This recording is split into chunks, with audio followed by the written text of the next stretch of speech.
What is up, Utah fans? This is Joseph back with the Utah Utes Football Digest. And what a awesome time it was today. I just posted a link in the chat. I'm going to break down a lot of stats, a lot of shout outs to individual performances. If you guys do want to hop on and video chat with me, I'm excited to have you on and we can talk a little football together. So feel free to use the link I just dropped in the chat if you do want to come on for a few minutes. But what a game, guys. At one point in this game, just to refresh your memory. Oh, and before we get in, guys, like the video, comment below your thoughts. I want you guys to follow along as we chat. And then if you could share the video, and if you haven't already, subscribe to the channel. We put out a ton of Utah Utes football content. So excited to be here talking about it with you. But Utah State was up 14-3 at one point in this game. And I'm sure you guys all kind of felt the way I did, where you knew we had a significantly better team than they did, but it was concerning, right? We were the better team clearly, but you were at a point where you thought, damn, okay, guys, yeah, we're better, but we better figure this out and figure it out ASAP. Because if we don't, these guys are going to pull away with this game. I mean, 14-3. PNW Ute says, smash the like. I already did, believing in Joseph. Thank you very much, man. You're the man. And we'll go through the comments real quick. Ty Ellison, let's go Utes. Isaac Wilson looks pretty good. Great signs. You look comfortable and made great decisions. Omar says, go Utes. I had faith in Isaac. Yeah, that's kind of where I'm at, guys. And I'll touch on that for a second since you guys brought it up. Isaac Wilson out the gate. Let's be real. It was a little rough in the beginning of this game, but I think what we saw, and I'm going to give a big shout out here to Andy Ludwig, who's a guy I've been super critical of. I think a lot of the times he tries to make guys fit into his box, and it doesn't always work, right? They have different skills and different talents, and sometimes if they don't fit in his box, it doesn't work. He let Isaac drop back today on a lot of snaps and make mistakes. There were some bad throws. Like trust me, overall, Isaac's performance was awesome. But you guys remember that one where it just went right to the defender's hand as early in the game? There were some rough throws, but Ludwig stuck with it, let him drop back and take shots, and eventually it paid off. And you want to know why it paid off? Because you can't put a square peg into a round hole, and you need to let these guys make their mistakes and learn from them. And I think that's what we saw today with Isaac. Just to touch on Isaac's stat line here, guys, 20 for 33. You would have liked a little bit of a higher completion percentage there, but that's so nitpicky because he went for 239 passing yards and 3 touchdowns. Someone fact check me here, but I believe that is more passing yards than any Utah quarterback had in any game last year.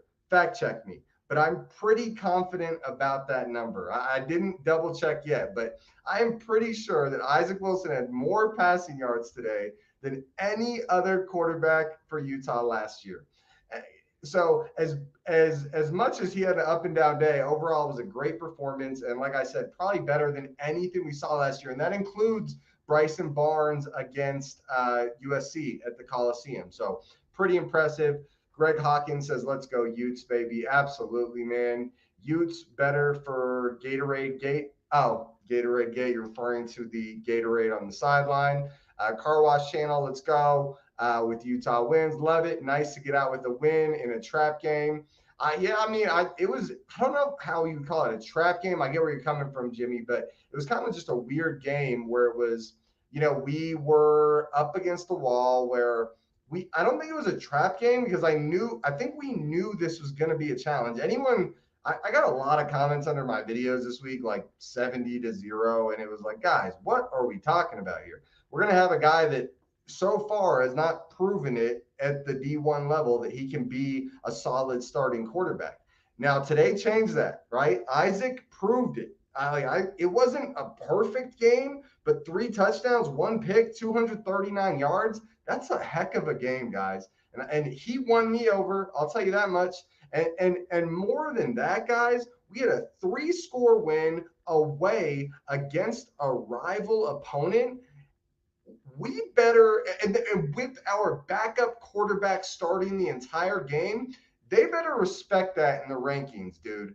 A 3-score win against a rival away game with your backup as your starter. That was impressive, right? There were ups and downs during the game, but I think anyone voting in the AP better freaking take that into account. And if we drop at all in the polls, they should be embarrassed about how they do their rankings. Seriously, like that was an awesome win for Utah, a gutty, gritty, awesome win. So I am very happy about it. So let's keep going down. Justin says Isaac played great. That interception was not his fault. I'll disagree with you a little there. Watching live, I didn't think it was his fault. I was with you, but then on the replay, it was high. Brant barely had, and he has some tendencies that his brother has. I'm also a Jets fan, so I watched a ton of Isaac or Zach Wilson, and it's funny they both have this thing where they zip the ball in, where the receiver has no time to get it, and Isaac doesn't do it all the time. I'm just saying that's what happened on that play to Brant. Brant had half a second to even get his arms up. He shouldn't have thrown it so hard, but also thrown it so high. So that's kind of where I'm at. DJ Mine says 35-7 run after being down is amazing. Yeah, I was going to mention that 14-3, and we come back to win 38-21. That means we went on a 35-7 run, and a lot of that can be credited to Isaac Wilson, where once he got going, it was pretty awesome. Josh says Isaac finally looked comfortable. I couldn't agree more, man. Could not agree more. TJ Utes says, this is what I commented on a previous video. I'm super happy that Wilson got to start this game. Those reps were very valuable. Yeah, I think we're all in the boat where, the story of Isaac Wilson is far from being finished, right? It really is. But I think we're all very optimistic about the future with Isaac right now. At least I am. And I feel confident that you guys probably feel the same way. Greg says Isaac's throws have so much zip to them. He gets the ball out of the hand so quickly. He's going to be a problem. I agree. It feels like after we saw today, there's still the rough edges that need to be smoothed out, right? 20 out of 33, kind of a rough completion percentage. But overall, that's kind of nitpicky. He had a great day, and I'm very optimistic about his future with Utah.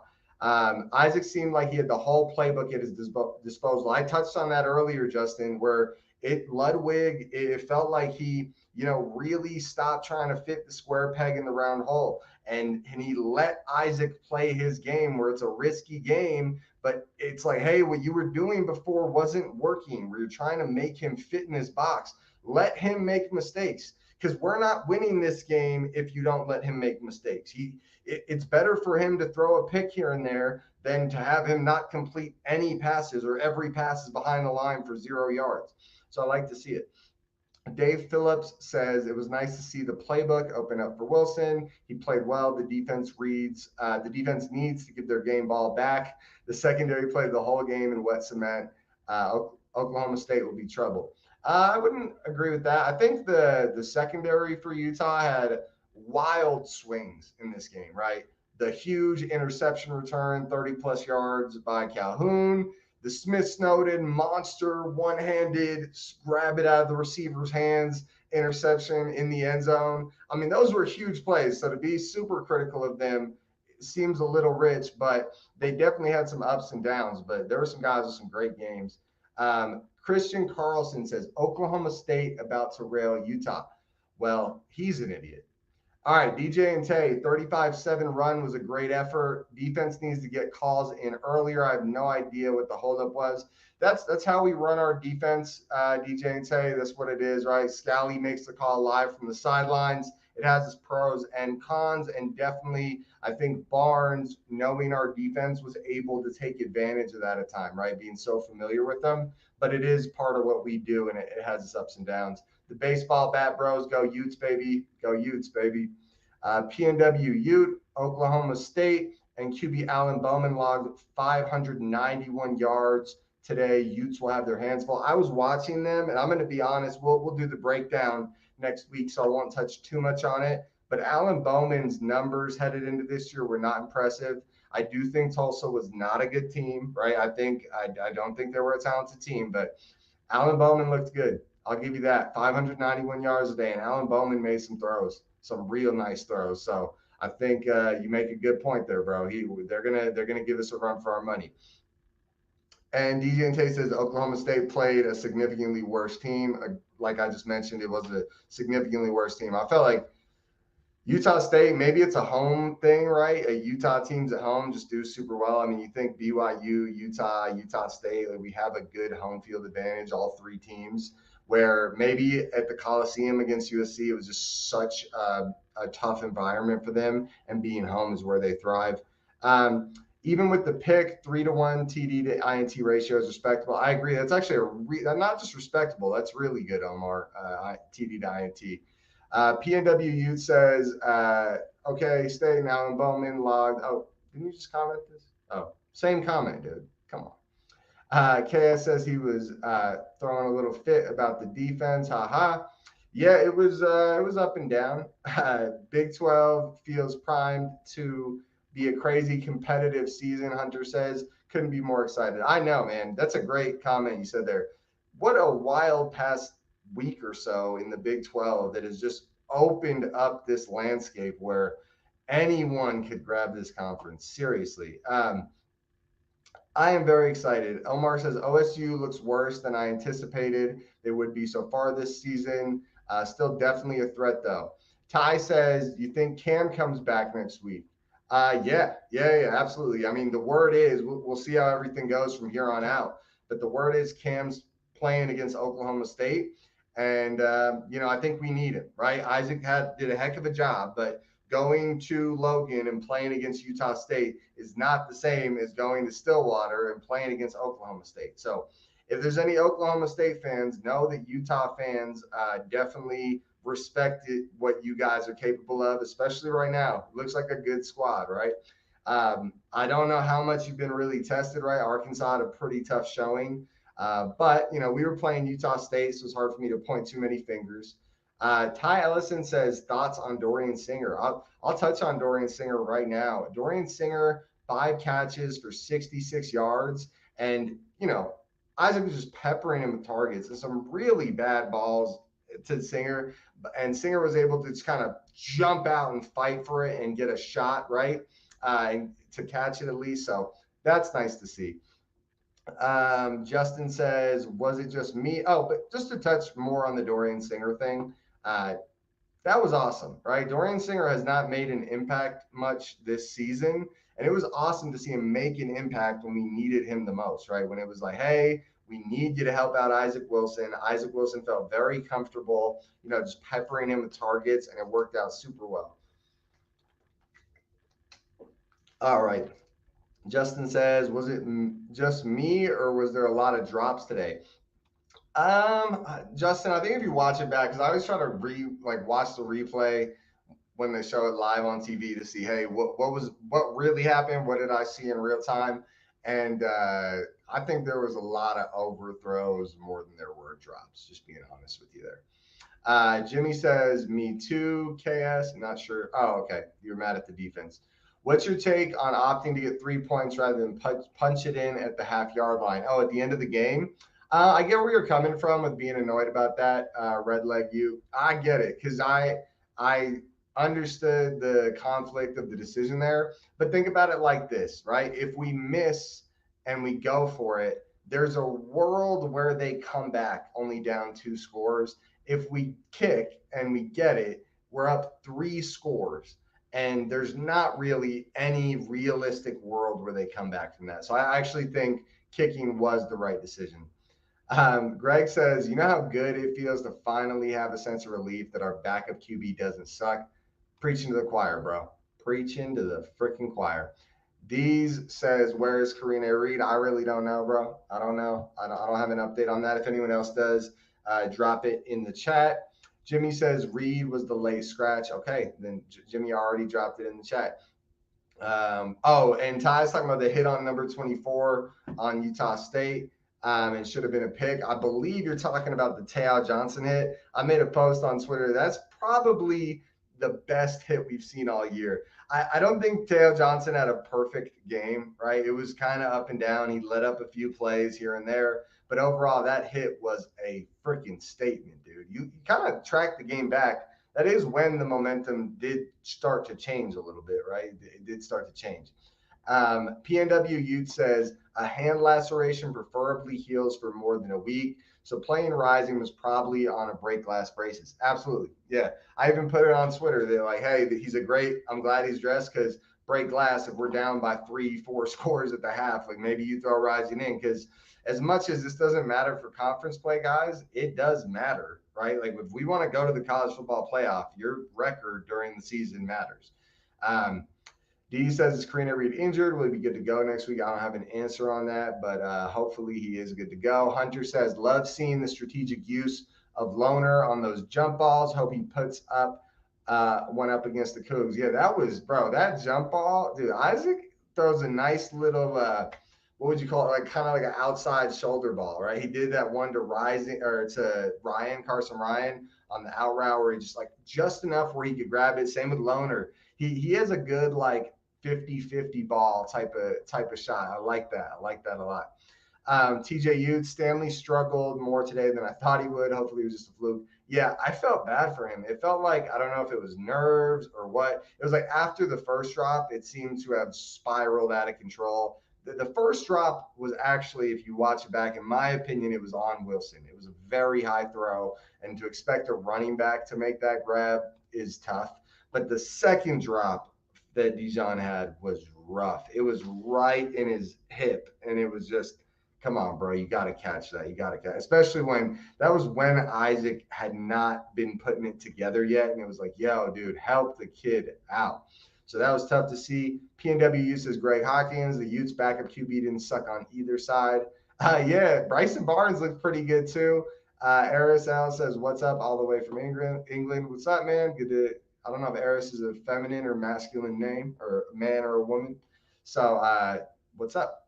Barnes, Justin says, Barnes was making me so mad with throws downfield. Where was that last year? Yeah, he looks pretty good at times. He took risky shots that didn't pay off and he threw interceptions. He had a lot of underthrows that the Utah defense did not capitalize on. Like that one towards the end of the game where Smith didn't get his head turned around until the last second. Ty says it was frustrating when Dijon dropped the 2 first downs. Yep, talked about that. PNW says Ludwig should make Stanley run some extra wheel routes and hold on to the ball. I'm with you there. Eris says glad to see Scooby Davis get back out there. Absolutely. And then Justin, to my point earlier about the downfield throws, Utah State receivers were making some crazy catches. Yeah, we talked about that. If you guys don't watch the channel, we do a breakdown every week. And they have good receivers. And I thought they had good receivers going into this game, but their receivers played better than I thought they would today. It was pretty impressive. TCU just scored, Hunter says, on UCF 21-7. Okay. I've been talking about Josh Hoover at TCU. If anyone wants to drop it in the chat, I'm not following the game. But I talked all season or all offseason about how good he's going to be. I had him as my number 7 quarterback in the Big 12, so I wonder how he's doing. Pac-12 Pilgrim, Larry Pilgrim, what's up, dude? Says, hey.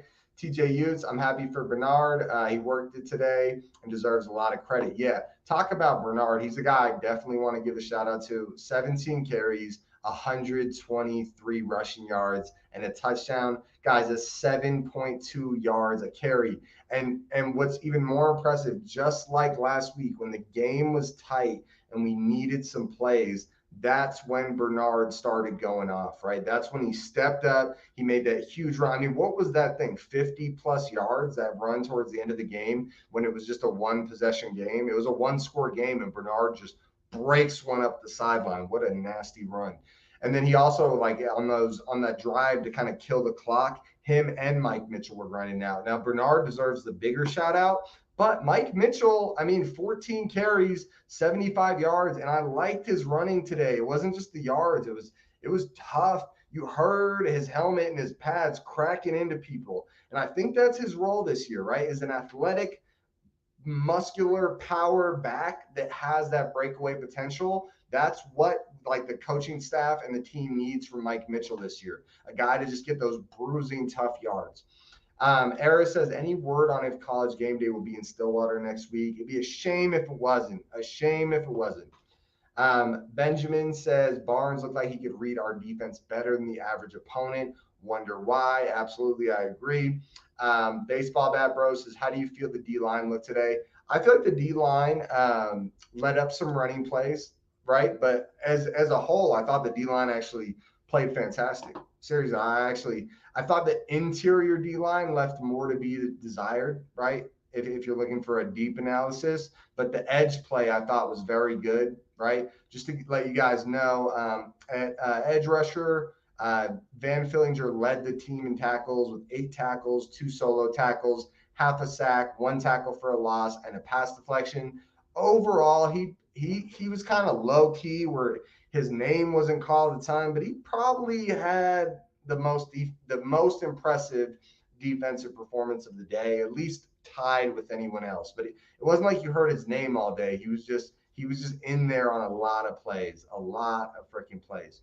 Um, and I'm going to keep going through you guys' comments. So drop the comments in the chat. I am going to drop something in the chat. And what it's going to be is a video link, a little link. If you guys want to hop on and video chat with me, I would love to have you guys on to talk a little football and hear your opinions. So if you do feel like doing so, you definitely can. If not, just keep dropping comments in the chat and we can keep going here. Steve says, oh, and if you haven't already, please like the video and comment in the chat. Follow along with what we're talking about. I want to hear your thoughts. Share the video on Twitter, on Facebook, whatever, and subscribe to the channel if you haven't already.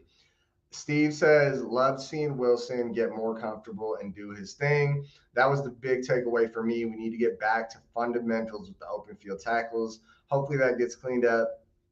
I don't know. I mean, we definitely missed some tackles. I would love to hear the actual stats. I didn't feel like we missed some atrocious number of tackles. Also, Faison, the running back for them, number 3, is actually a really good running back. I remember when he was in the transfer portal, I talked about how I wanted Utah to get them, and they weren't able to get him. He's very, very good. Just so you guys know, he's not just some random G5 scrub. He was a good running back.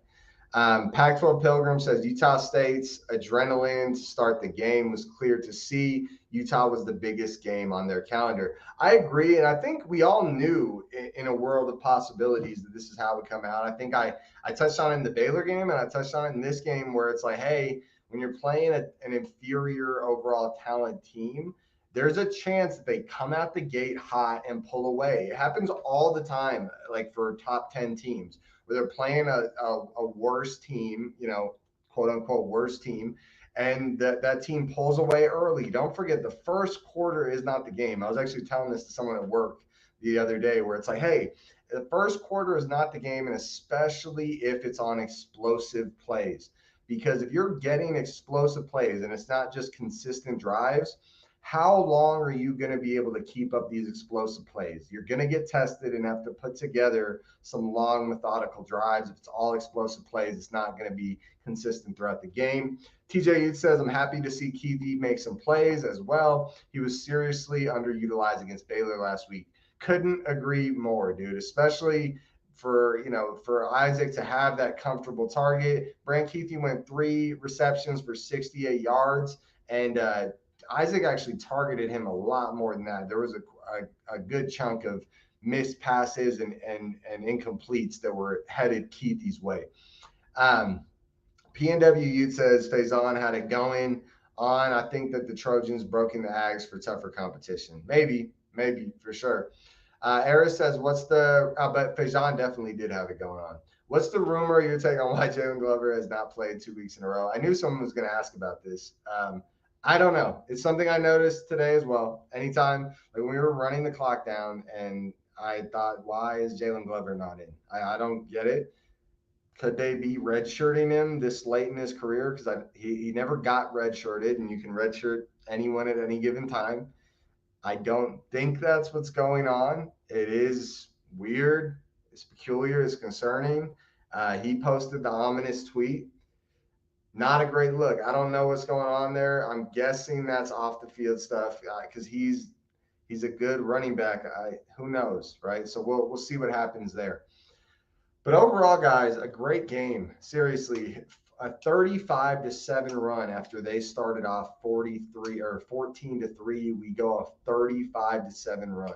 What a freaking game, guys. What a fun game to watch. A couple guys I'm going to give shout outs to real quick. Um, First off, I'm going to give a shout out to Isaac Wilson. I've already touched on it a lot, but he had a heck of a game. And don't forget, a lot of the bad stats were from early in the game where there was, second, third quarter was. There was a stat in the early second half when he was finishing a drive. He was 7 for 7 in the second half with 100 yards passing. Very impressive numbers. And as a whole game, he did very well, especially considering a freshman in a tough road environment against a rival. It really was awesome. Um, Another guy that deserves a shout out, I already talked about him, Mekhi Bernard, great numbers as well. 7.2 yards a carry, 123 rushing yards. He caught 2 passes for 3 yards, nothing really receiving, but definitely was the guy handling the workload in the running game. Um, Omar says, I didn't see the tweet from Glover. What was it about? So don't quote me. I'm paraphrasing here. But he said something along the lines of, like, God, my future's in your hands now. Someone else can, if you know what the exact tweet says, feel free to drop it in the comments. But it was something along those lines. It was like, God, my future's in your hands now. So who knows what that means? He could be having health problems, right? But that's not what I'm picking up from it. So we'll see how it goes. TJ Utes says Utah also did pretty good on penalties today. Not sure how many they had, but penalty wise, the game was pretty clean. Yeah, definitely a clean game. Penalty wise, it felt clearly like Utah State was getting penalized significantly more than Utah was. And Eris said, did anyone else get nervous that Taylor Johnson was going to be ejected? Absolutely. Now, in modern college football, when your team makes a big hit like that, your first thought is not what an awesome hit. Your the next 30 seconds of your football viewing experience is, oh God, please, please, please do not get him ejected, especially Te'o. I was like, oh bro, we do not need Te'o out for the any part of the Oklahoma State game, please, please, please, or this game, right? We weren't even looking good at that point. So yeah, I'm with you 100%. Eris is very true. Yeah, for real. Back in the day, 20 years ago, even 10, 15 years ago, your team makes a huge hit. You're just so hyped. Now it's like that first 30 seconds to a minute. You are just, please, please, please do not eject him from the game, because it's not only the ejection, then there's a 15-yard penalty. And if it's the second half of the game, they're ejected from the current game and they're not in the first half of the other game. So it can be detrimental to your program, to your season, when this type of stuff happens. All right, so continuing on, shout outs, Mike Mitchell, I shouted him out. Brant Keithy, big game. Dorian Singer, his first, 5 receptions, 66 yards. That was great to see. Love to see Caleb Lohner get it done against a non-FCS team, right? See him get in there, the touchdown, very good to see. I really like that, and I think that's awesome for Caleb Lohner's future. He really could be a guy that gets a good amount of targets. Greg Hawkins says 20 years ago, football was life and death. For real. If someone did leave their heart and soul out on that field, you were not about it back in the day. Now moving over to defense, another guy that had a heck of a game. So Cam Calhoun. Now he's only listed with 3 tackles and 1 pass deflection, and then he also had the interception. Heck of a game for him though, because it was a huge interception. His pass deflection was a big, like, second down pass deflection that he broke it up to one of their good receivers, and it made a 3rd and long. It was a big play. And I thought he impressed me a lot today, where I think I've liked him and I've been optimistic of what he could do here. But today I got excited about Cam Calhoun's future with the program. And then we've got Van Fillinger, I mentioned him. Honorable mention also Jonathan Hall at linebacker got some reps. Um, that was pretty impressive. His actual stats are 5 tackles, 3 solo tackles, and 1 tackle for loss. And that tackle for loss was a pretty big play when the game was still competitive against Fajon in the backfield. So, and he was tough to tackle. Like, you got to be a pretty good player to get him down. Te'o Johnson, like I mentioned, he's honorable mention because he did have a up and down game, right? He let up a pretty big early touchdown, but the big hit was a momentum changer. And, I thought he had a good overall game, at least above average. Elijah Davis went out for parts of the game, but I thought Elijah Davis looked really good. He's kind of been they call him Elijah Scooby Davis because he's, what would you say? He's trying to find the ball. Watch it. Something about Scooby Doo solving the mystery and finding the football. Who you guys could put the rest of that together for me, but I'm sure there's something there. But I've been impressed with Elijah Davis a ton this season, where I didn't expect a ton out of him heading into the year. Jesse Whitaker says Carson Wright got involved. I believe you mean Carson Ryan, but yes, he did get involved. Carson Ryan is the UCLA transfer. He caught a touchdown from Isaac Wilson. He went 2 catches for 13 yards, and that touchdown was really nice. It was far outside. He had to make a one-handed grab, an awesome grab to kind of icing on the cake this win. It was 28-21. Isaac throws it far outside. Boom. He just gets out there, gets the one arm, and pulls it in. Very cool.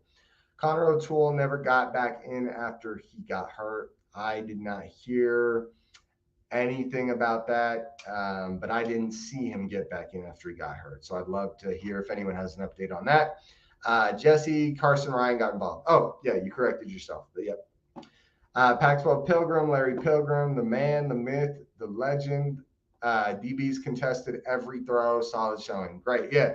Someone made a comment earlier that the DBs sucked today. I didn't feel that way. I felt like it was a very good receiving core for Utah State, and people know that they're a very good receiving core. I mean, you guys watching the game must have realized that, and I think our DBs held their own because they're a very good receiving core. We're a very good DB room, right? So it was a good matchup, and early they took a big advantage of our DBs, and then the pendulum swung the other direction pretty big. Hutch Schultz says, I liked watching the maturation process of Wilson over the course of the game. Yeah, towards the end, you saw him have some mistakes as well. So there were still some swings, but I think what I thought the maturation process for sure, where he didn't look as nervous, but I thought just so comfortable at parts of this game where you're just like, thank God, dude, because we never saw that at all last year from the other two quarterbacks. And it was nice to see Isaac Wilson able to step up in the pocket, calm down. You could tell when he took that one sack, I believe it was late in the third, it took him a second to get his mental confidence back, right? And then, but from like early second towards the end of the, middle of the third, he just had this confidence and swagger that it just felt like he knew what he was doing, and he looked awesome, right? He looked fantastic. And I'm going to tell you guys, I mentioned it earlier. Before I talk about it, though, if you haven't already, smash the like button, guys. Also, comment down below as we go through these topics. I want to know your guys' thoughts. Share the video with a friend or share it on Twitter, and subscribe to the channel if you haven't already. I want to talk about ranking. Seriously, I was thinking it while I was watching the game. Away game against a rival, backup quarterback starting the game, and we won this game by 3 scores. I really do want to know your guys' thoughts. I think there's a real good case to be made that Utah should be in the top 10 after this. Now, I know Utah State got the crap kicked out of them at the Coliseum against USC. But again, that's at the Coliseum against USC, where this is a home game, a rivalry game, and Utah's backup quarterback was starting, and we won the game by 3 scores. Now, I know rankings are all fluff, right? If you keep winning at the end of the season, you'll be in. But rankings do matter, right? Rankings really do matter, because if you can get higher early, the losses affect you way less. Don't forget that, guys. If you can get higher in the rankings early in the season, if you do get a loss, the climb back up is much less difficult. So just to give you an idea what I'm talking about, imagine they continue to keep Utah at number 10 and we get a loss. Well, after that loss, all of a sudden we're number 16, right? But if we can climb into that top 7 conversation, we get a loss, then we're number 12, number 13. I hope that makes sense, because don't forget, guys, we want something big, right? We want we want a big year and we want to go win the conference championship and have that first round bye in the college football playoff, right? That's what we all want.